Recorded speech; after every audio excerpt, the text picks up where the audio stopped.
নমস্কার। রাজ্যের প্রত্যেকটি কৃষকের জন্য চালু হলো আরও একটি নতুন প্রকল্প কৃষক বন্ধু বা বাংলা শস্য বীমা নয়। এই প্রকল্পটির মধ্য দিয়ে আপনি কিন্তু আলাদাভাবে আর্থিক সাহায্য পাবেন, তাই শেষ পর্যন্ত দেখতে থাকুন। Mission for integrated development of horticulture MIDH এবং দেখতে পাচ্ছেন যে RKVY এই প্রকল্পটি মূলত ফুড প্রসেসিং ডিপার্টমেন্ট থেকে চালু করা হয়েছে। কিভাবে এই প্রকল্পে আবেদন করবেন, দুয়ারে সরকার ক্যাম্প থেকে আপনি আবেদন করবেন, এই প্রকল্পের সুবিধা কি কি রয়েছে, ফর্ম কোথায় পাবেন, সব কিছু আজকের এই ভিডিওতে আপনাদের সামনে আলোচনা করব। তাই ভিডিওটি শেষ পর্যন্ত কন্টিনিউ করুন আর ফর্ম সহ সব আবেদনের পদ্ধতিটি দেখে নেব। তো দেখতে পাচ্ছেন এই হচ্ছে অ্যাপ্লিকেশন ফর্ম, আর এখানে পরিষ্কারভাবে উপরে লেখা রয়েছে পশ্চিমবঙ্গ সরকার খাদ্য প্রক্রিয়াকরণ শিল্প ও উদ্যান পালন বিভাগ, উদ্যান পালন অধিকার।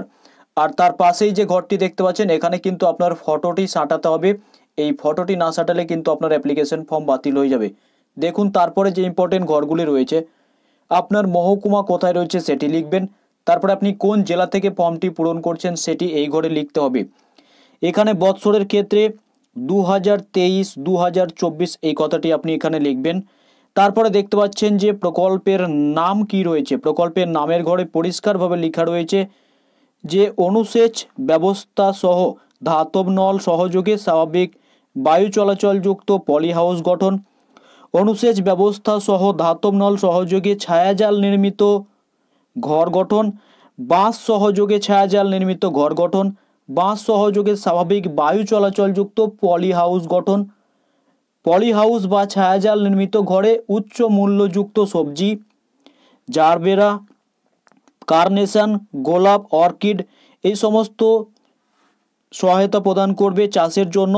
শক্তি চালিত যন্ত্র যদি আপনি কিনতে চান সেক্ষেত্রে পাওয়ার টিলার ক্রয়, 25 টন রক্ষণ ক্ষমতাযুক্ত স্বল্প মূল্যের পেঁয়াজ সংরক্ষণ কেন্দ্র, বিভিন্ন রকমের এই প্রকল্পের মধ্যে কিন্তু সুবিধা রয়েছে।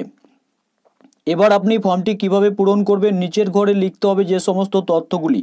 আপনার নাম এখানে লিখবেন, তার পাশের ঘরে 2 নম্বরে আপনি স্ত্রী নাকি পুরুষ সেটিকে টিক করবেন। 3 নম্বরে পিতা বা স্বামীর নাম এখানে কিন্তু পরিষ্কারভাবে লিখবেন। তারপরে আপনি কোন জাতি থেকে বিলং করছেন, আপনার কাস্ট সেটি কিন্তু এখানে টিক করবেন। ঠিকানা দেবেন, নিচের ঘরে দেখতে পাচ্ছেন গ্রাম পঞ্চায়েত, গ্রাম পঞ্চায়েত সমিতি, এখানে দেখতে পাচ্ছেন যে ডাকঘর, তার পাশের ঘরে রয়েছে পিনকোড এবং মোবাইল নাম্বার অবশ্যই দিয়ে দেবেন। ব্যাংক অ্যাকাউন্ট নাম্বারটি এখানে দেবেন, IFSC কোড দেবেন, যেই কোডটি বর্তমান রয়েছে সেই কোডটি এখানে অবশ্যই দেবেন। আপনার ভোটার কার্ডের নাম্বার দেবেন অর্থাৎ এপিক নাম্বার, ব্যাংকের নাম, কোন ব্যাংকের অ্যাকাউন্ট রয়েছে সেটি, ব্যাংকের শাখা যদি থাকে সেক্ষেত্রে ব্রাঞ্চ অবশ্যই দিয়ে দেবেন। তার পাশের ঘরে দেখুন নিচে রয়েছে মৌজা, প্রকল্পভুক্তির জমির বিবরণ এটি রয়েছে।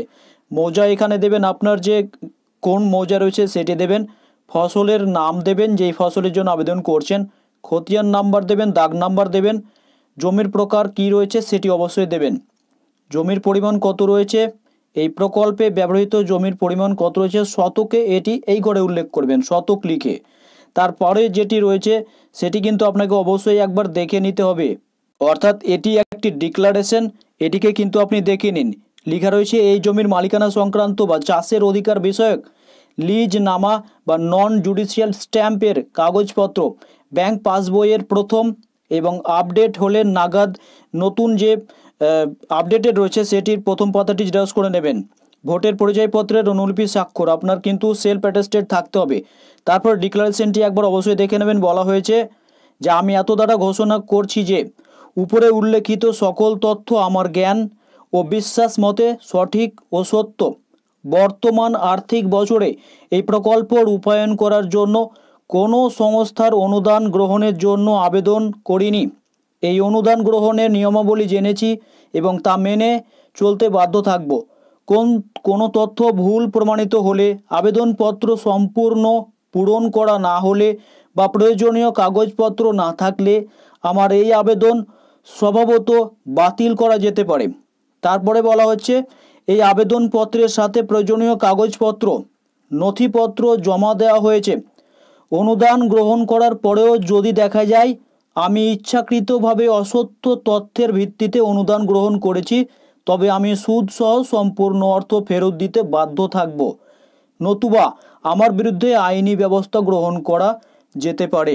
আপনি এই ডিক্লারেশনটি অবশ্যই একবার পড়ে নেবেন, তা না হলে কিন্তু আপনি এটি অজান্তেই ভুল করে বসবেন। এই ফর্মের নিচে গুরুত্বপূর্ণ তথ্যগুলি অবশ্যই দেখে নেবেন। তারিখ, কোন তারিখে আপনি ফর্মটি জমা দিচ্ছেন তার তারিখ লিখবেন, স্থান অবশ্যই লিখবেন, আপনার গ্রামের নাম আপনি এখানে অবশ্যই সই করবেন।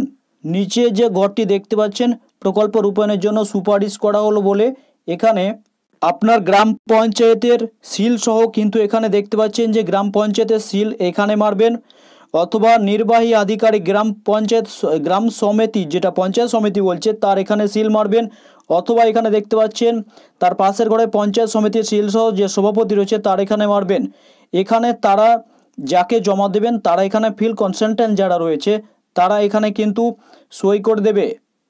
এবার এই ফর্মটি সমস্ত ডকুমেন্টগুলি সহ আপনার পাশে যে এলাকায় দুয়ারে সরকার ক্যাম্প বর্তমানে চালু হয়েছে সেখানে গিয়ে এই যে বিভাগটি প্রাণীর যে উদ্যান পালন বিভাগ রয়েছে সেখানে গিয়ে আপনি কিন্তু জমা করবেন। আপনি সেখানে দেখতে পাবেন এই বিভাগটি কোথায় রয়েছে, সেখানে গিয়ে ফর্ম নেবেন, এই ফর্মটি আপনাকে দেবে, ঠিক এইভাবেই পূরণ করবেন আর সমস্ত ডকুমেন্টগুলি সহ ছবি সাঁটিয়ে তাদের কাছে জমা দেবেন। আরও গুরুত্বপূর্ণ তথ্য তাদেরকে যদি জানার ইচ্ছা হয় সেখানে জিজ্ঞাসা করবেন, সব কিছু আপনাকে সাহায্য করবে তারা। আর সাহায্য করার জন্যই এই ক্যাম্পগুলি সেখানে করা হয়েছে।